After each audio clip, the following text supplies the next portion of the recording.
Let's turn those fantasy teams into championship teams by making some league-winning trades.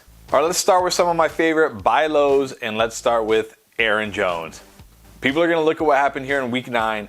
They're going to see that A.J. Dillon had the bulk of the carries. They're going to see that Aaron Jones had the fewest amount of carries he's had in 3 years or whatever it was, and they're going to panic. A.J. Dillon has been more involved than anybody with Aaron Jones would like. But this was expected. In fact, if you listened, I told a lot of people to start A.J. Dillon this week because this is what I figured the Packers would do. They had to protect Jordan Love. A.J. Dillon is a very good between the tackles runner. So is Aaron Jones. But Aaron Jones is a much better pass protector. And Aaron Jones spent a lot of this game in pass protection. This is not going to be the norm going forward. Now, there is a chance Aaron Rodgers is out again next week. He will not be cleared until Saturday at the earliest. So he could miss next week too, and it could be another bad week for Aaron Jones.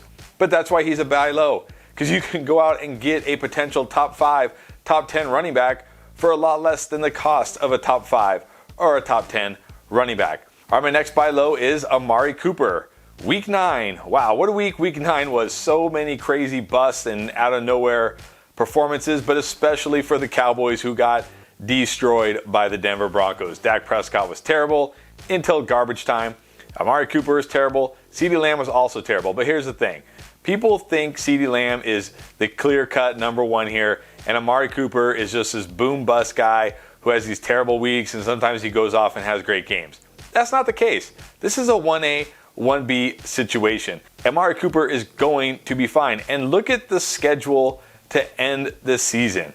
Gets the Giants, Washington, and Arizona. Those are 3 fantastic matchups in the fantasy playoffs when it matters most. All right, another wide receiver buy low, and that is Deebo Samuel. So there's 2 sides of this, right? There's a side that thinks, oh my gosh, Brandon Ayuk is back, George Kittle is back. Everything that Deebo Samuel did the first 8 weeks was a fluke.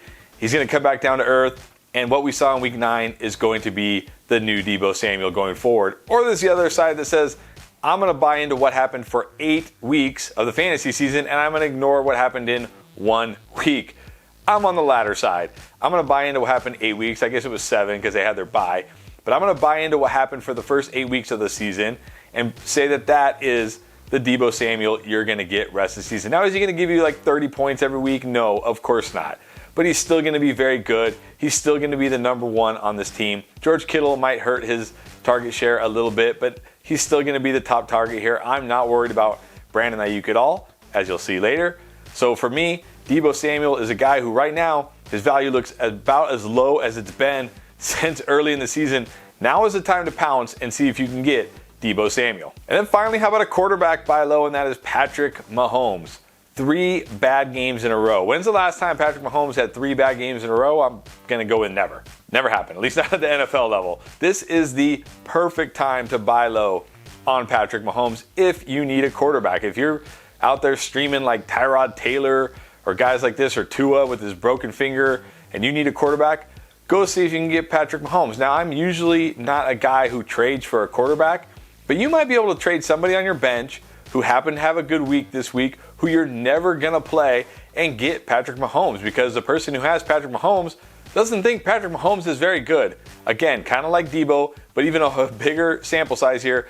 I'm going to go by a quarterback who's been historically good every year, every game, and say that's the guy you're going to get down the stretch rather than the guy we've seen the last few weeks. All right, guys, just real quick before I get to my sell highs. If you're enjoying the video, I ask you take a second, hit that thumbs up. Greatly appreciate it. All right, let's get to the sell highs, and I talked about this guy, and that is Brandon Ayuk. I am not buying into Brandon Ayuk being last year's version of Brandon Ayuk. Yes, he had a touchdown this week. Yeah, he's had 2 pretty good games now, and now people are starting to buy back in to Brandon Ayuk. This is the time to trade Brandon Ayuk, because here's the thing about Brandon Ayuk. If he's on your fantasy team, you probably don't need him, because he's been sitting on your bench for the last 5, 6, 7 weeks. So it's not like you need to start Brandon Ayuk. So take this opportunity while Brandon Ayuk has a lot of value and go trade for somebody that you might actually put in your lineup.